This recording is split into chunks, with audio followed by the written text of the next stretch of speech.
Well, James, on Tuesday, Gary was saying that the bookies would have you as the favourites to go down, but I feel in a kind of way that probably suits you to be written off, because that's the kind of thing that motivates players, isn't it?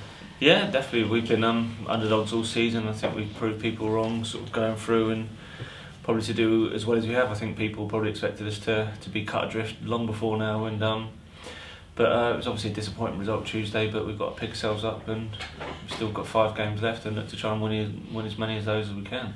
Was there enough in the Blackpool performance to give you heart for the last 5?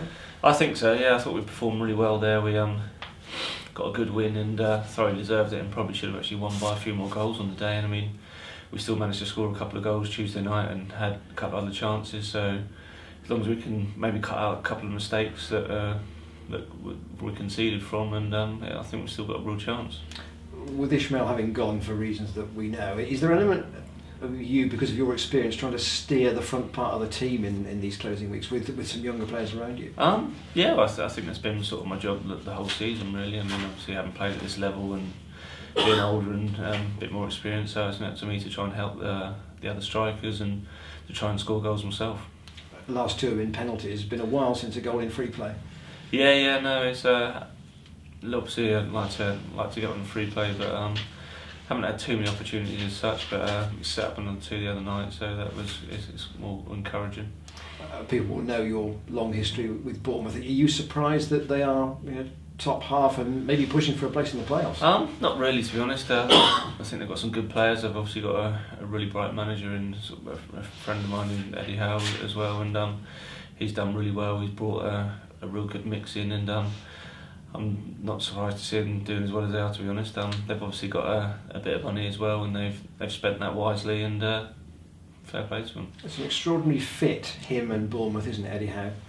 Yeah, I think he's obviously been there since a kid. I've come up through the youth team and everything like that, and he does just seem to fit really well. I mean, from leaving at the time in the Championship at Burnley and coming back down, people would look at it taking a step back, but if you look at him now, you can see why he did it, and it's obviously worked really well for him and for them and the club. Is there any kind of edge to Yeovil Bournemouth matches? Because obviously Yeovil relatively recently into the league, and I suspect that Bournemouth probably played them pre-season in the dim and distant past. Yeah, well, it's obviously probably the closest club to here, and it's a bit of a local derby, so we want to. They've had the better of us in the last few games, so it'd be nice for us to give our supporters something to shout about. Are you conscious of that record, in the sense that Bournemouth, I think, is with 8 wins in the last 10? Is it? I didn't know as many as that, to be honest, but it's 3 since I've been here. We've played them 3 times and we've lost all 3, so I'd like to put that right if we can. In terms of the run-in, you need to start from somewhere, don't you? I mean, draws probably not a lot of good from this point on. No, we need to try and win games, really. Like I said, we managed to score goals in the last few games, obviously in losing Ishmael and things like that. So as long as we can keep that going and maybe cut out a couple of mistakes and be a bit more solid defensively, then I think we've got a chance of hopefully winning some games. Yeah, you said stay in the game earlier on. That's a key point. You get to 70 minutes at 0-0. The crowd might be a bit edgy, but you have to just keep plugging away. Yeah, definitely. We need to stay in games as long as we can, and hopefully look to score first. And I think then you've got teams who will try and come at you, and hopefully you can exploit that. But first and foremost, we've got to try and stay in the game, like you say, and not concede, especially like easy goals. Is the message from Gary and Terry still the same as it was August, September, October? Yeah, it's still the same. We take each game as it comes, and obviously on the back of a disappointing result, we've managed to bounce back in previous games, and we've got to look to try and do that now. Yeah. Are you expecting any stick from fans from your old club? Obviously you were quite revered there when I used to see you back in Bournemouth. Not really, to be honest. I've played against them 3 times since I went at Yeovil, and they've always given me a really good reception, so I mean, hopefully it'll be the same, but if not, you just get on with it.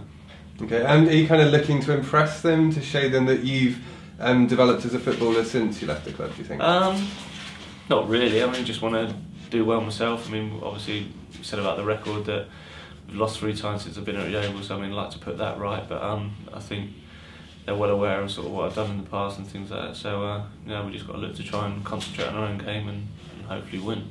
Okay. Thank you.